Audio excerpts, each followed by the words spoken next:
So we inherited an Earth with an extraordinary level of biodiversity and beauty. You can see that in pristine rainforests today. And because of human activity, we kind of reduced it to something rather tragic. And the contrast between those two worlds is the fault line that we're sitting on for the decades that are going to follow. And what we need to do is we need to reverse this trend of encroaching and invading nature and move in the opposite direction. So I'm going to take you through the shift where we've got up to so far, and you can see that this is the essential science of climate change, and actually you can download the details. It's an 80-page summary. It's free on the internet, and the links will be available. But here's my overview. In the end, all of this science that I'll explain now actually can be embodied in a very, very short booklet called Cut 11%. So, science, modern science is extremely accurate. In Hawaii, as I mentioned in the first part, we have been measuring the particles of CO2 in the atmosphere to an accuracy of 1 part per billion since 1956, and publishing the results since 58. And you can see this is the scientist who started that is called Keeling, and this is called the Keeling curve. And the curve goes in one direction. And you can see that it oscillates in the summer, in the winter. The CO2 level comes down in the summer because we're sucking out CO2 from the atmosphere. And in the winter, when all the trees lose their leaves in the northern hemisphere, then you can see it goes up. So there's almost like you can almost see the planet breathing every year with these oscillations in the CO2 level. So scientists have an extremely clear record of CO2 levels in the atmosphere. And this, as I said, has been measured since the 1960s. Now, why is this cute little boy there? Just happens to be my son. But anyway, why is this cute little boy? Why is he pictured here? Well, the thing is that CO2 levels cause what's known as the greenhouse effect. And we've known this for, a couple of 100 years, this chemical reaction that CO2 traps heat. And that is the basic barometer, is the basic coordinate of all life on Earth. So everything which is outside this building, all of nature, has been cooked over millions of years at a certain temperature. So all of evolution has occurred in the last 3 to 5 million years in a stable temperature range, because the CO2 level, as you saw in the previous thing, was at a stable level between 200 and 300 parts per million. But now here, to take it up to over 400 parts per million, that's going to have a massive effect on the compatibility of all the species out there to survive and to grow. Now, there's a thermometer here because when my little boy Antoine, when he gets sick and his temperature goes up by 1 degree, then he's not a very happy boy. And if it goes up to 2 degrees, he certainly won't be in school. If he has a temperature of 4 degrees, that's a medical emergency, and I have to take him to hospital because it's called hyperpyrexia, and that's a medical condition which is lethal within 24, 48 hours if you don't take the temperature down. So by messing with this basic coordinate of the planet's ecological system, it's like a human being. It's a similar as a metaphor.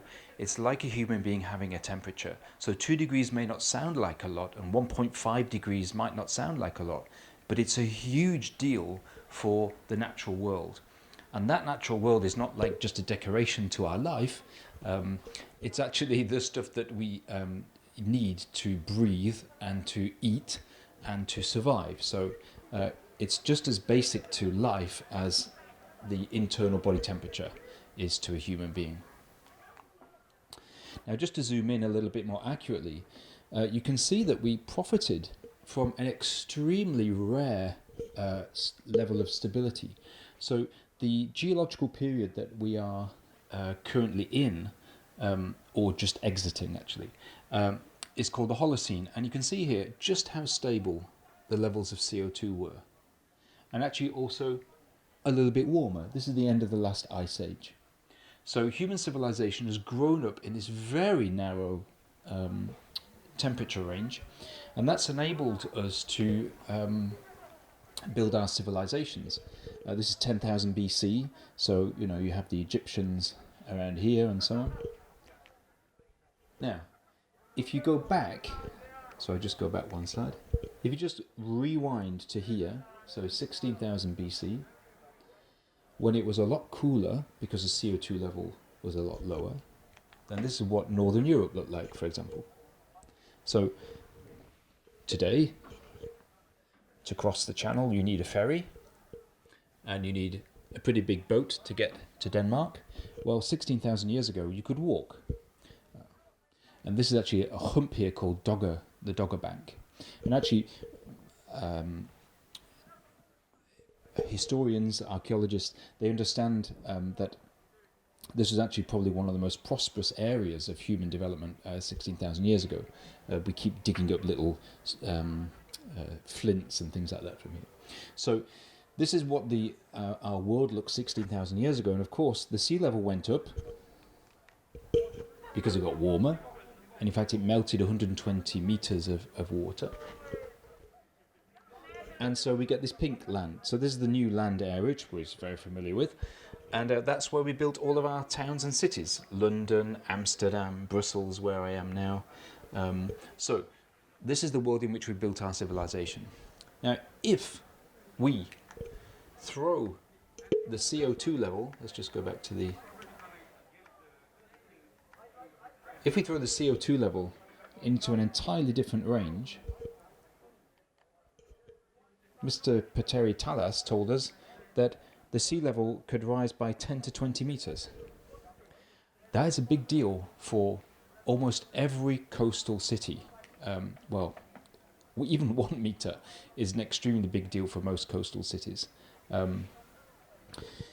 You can go on various websites and find out the details, but all the majors like Shanghai, London, Amsterdam, New York, Osaka in Japan, for example, you can find out for yourself just how bad a 1 or 2 meter level rise. Now, if we do not reduce CO2 levels in the atmosphere, we will end up with huge, monstrous sea levels, which will make living in those cities absolutely impossible. Okay. So, given that,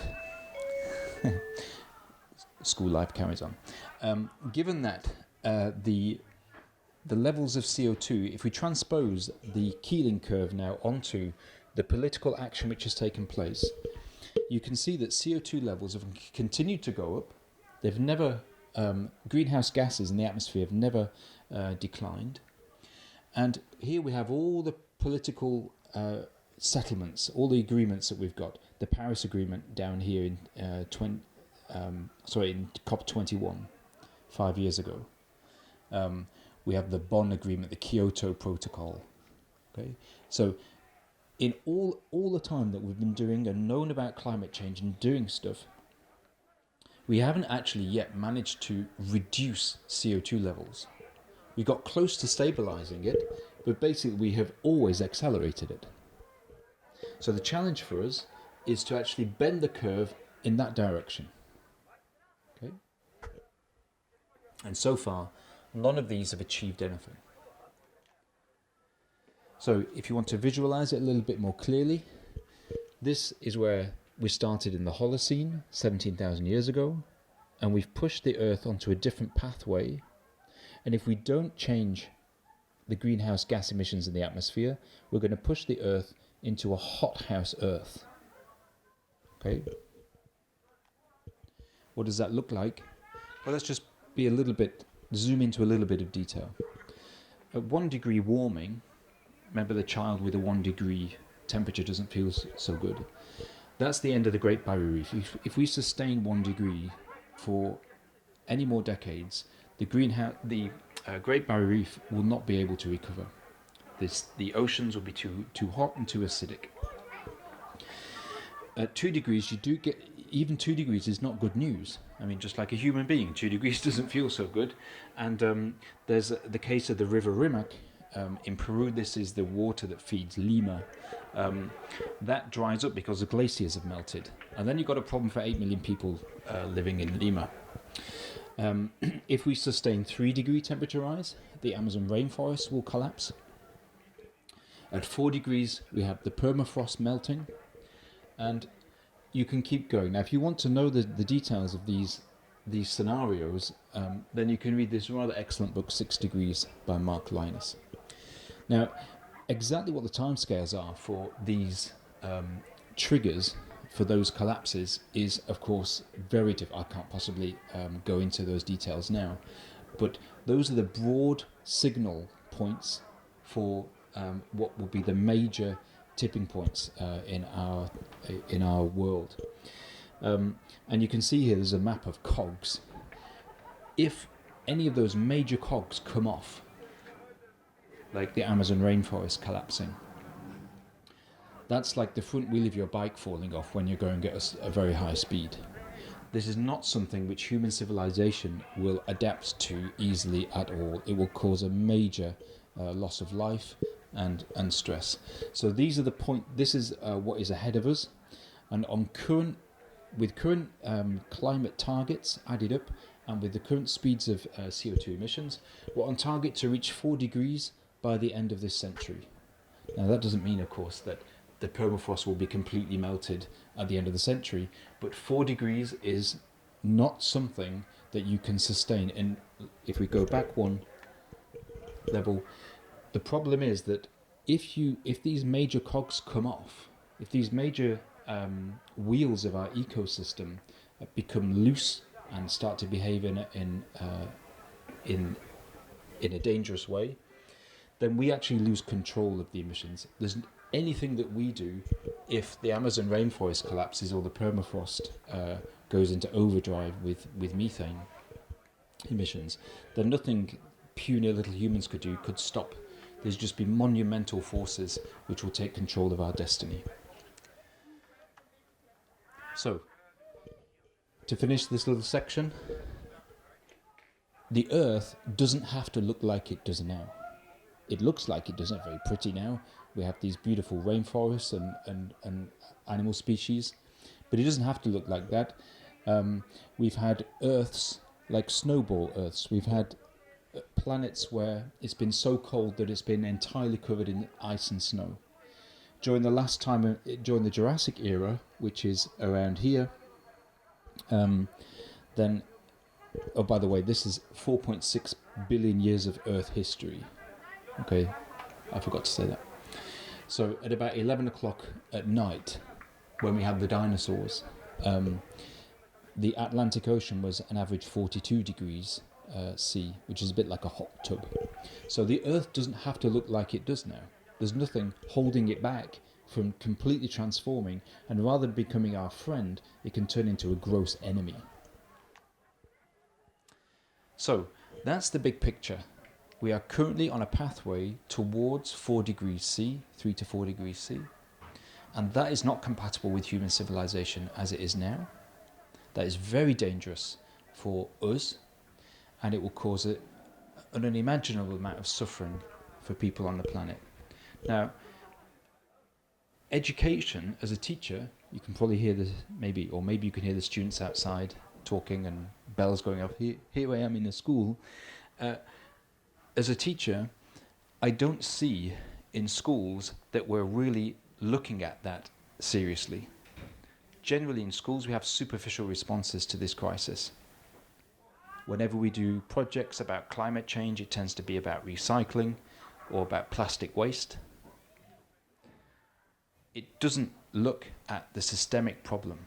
It doesn't look at the catastrophe which could get locked in the next 10 years. So education has to get beyond superficial thinking and acting. One of the members of my Climate Academy from about 4 years ago, Carl, he did some illustrations for my books, and this one just says, only use paper straws to suck out the rising waters. I mean, as human beings, we seem trapped inside kind of trivial responses to the climate crisis, and it's not good enough, and it has to change. We tend to applaud students for picking up litter or doing any green project. They are good. I mean, all green projects are good, but we don't applaud students in the oldest years doing their baccalaureate if they can just do simple maths. What are we doing in our schools to educate students who are 15, 16, 17, 18, who understand very complex physics and chemistry, who understand very complex maths, but they have such a trivial understanding of the ecological crisis which is under our nose? I mean, where in school systems are we actually dealing with that? So this project, The Writings on the Wall, is an attempt to make a statement that schools have to change. Schools, just like we expect businesses and politicians to do something drastic and something major, so should schools do that.